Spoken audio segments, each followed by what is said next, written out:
ngudenira sang puku ora katimbalan. Lair kono ing jagat madya padha mestuti dawuhing Bapa Guru. Anetra ing Witaradya tedhak turun para ratu. Aku kon mapan ana Madyapada momong titah jalma menungsa.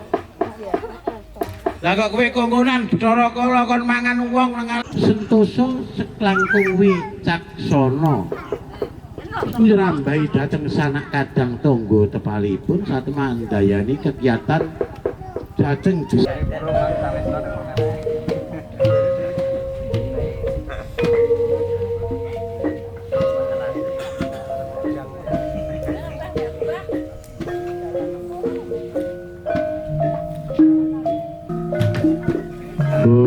ilahing sekaring bawana langgeng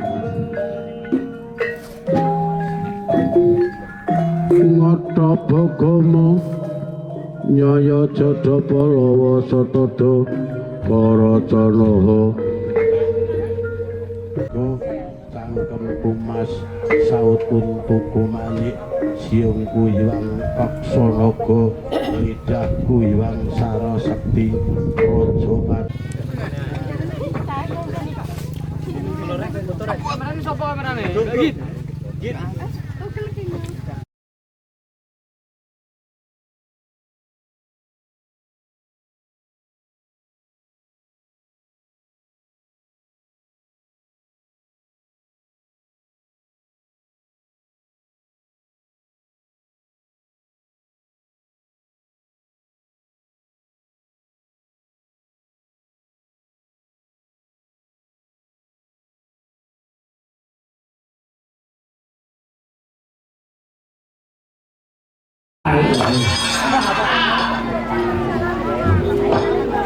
Ulun Bathara Bayu daya-daya tumurun papan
sumikir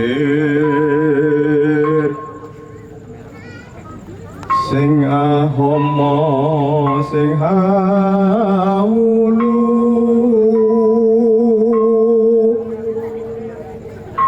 sing suksetan perkasaan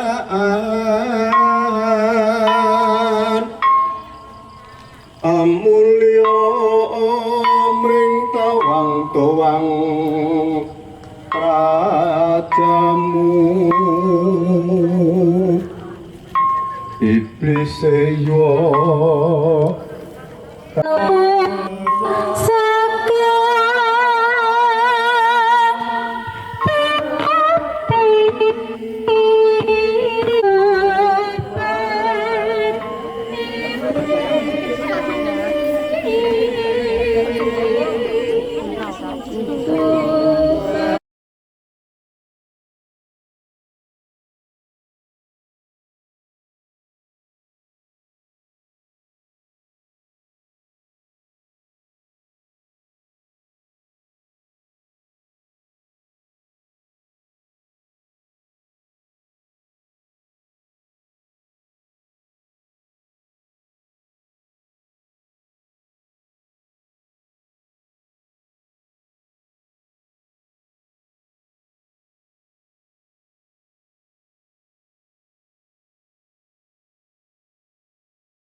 dhuwurku.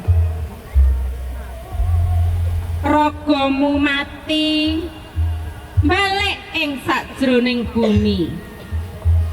Tak emong sukmamu tak tampani karo nglakoni tirakat. Nglakoni mlaku teka titik ke titik panggonan sing dituju kanggo nyawiji bumi utawa digo nyuwung. Sak rampunge tirakat biasane luru sumber banyu sing cedhak kanggo nglermake awak.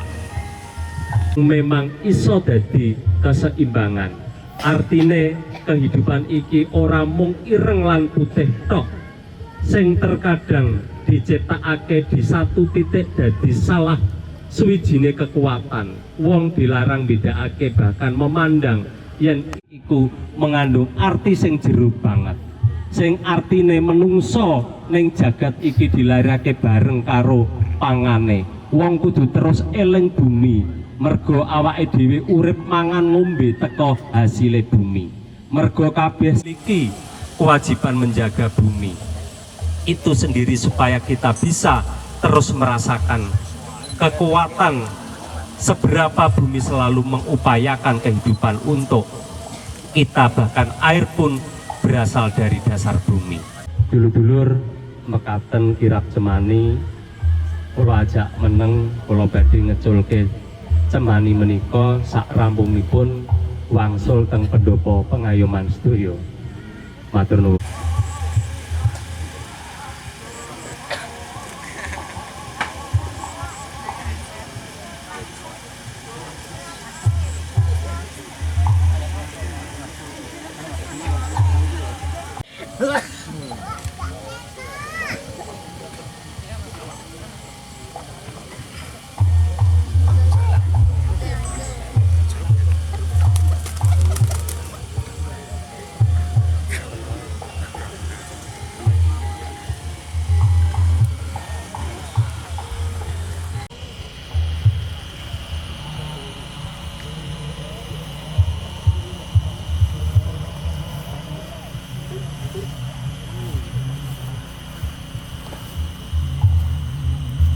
Pengayoman mriki kula aturi kendel saantawis nggih. Bab dinten iki kula sedherek sedaya kula pinangka sing diken ngabulake niate Mas Gunretno nyuwun ngapunten kalian kula kiyasan. Mudah upat ular anwaring napa dados menapa sedianipun Mas Gunretno sederek sikap samudayanipun trah timbah sanen jero niat ingsun luar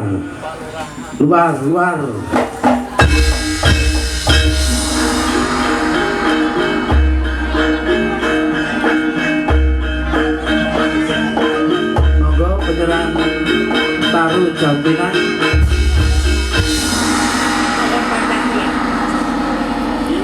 Pohon Pancasila sebagai pohon perekat kebangsaan, berajut kebinekaan, dan pohon perdamaian.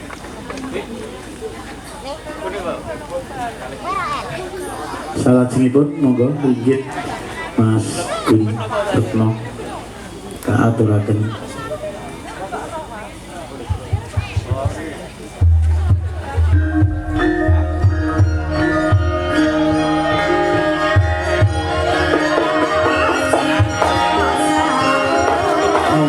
Salajengipun lenggah kanthi prayogi ngantos jar bangkai nopur maning pagelaran ringgit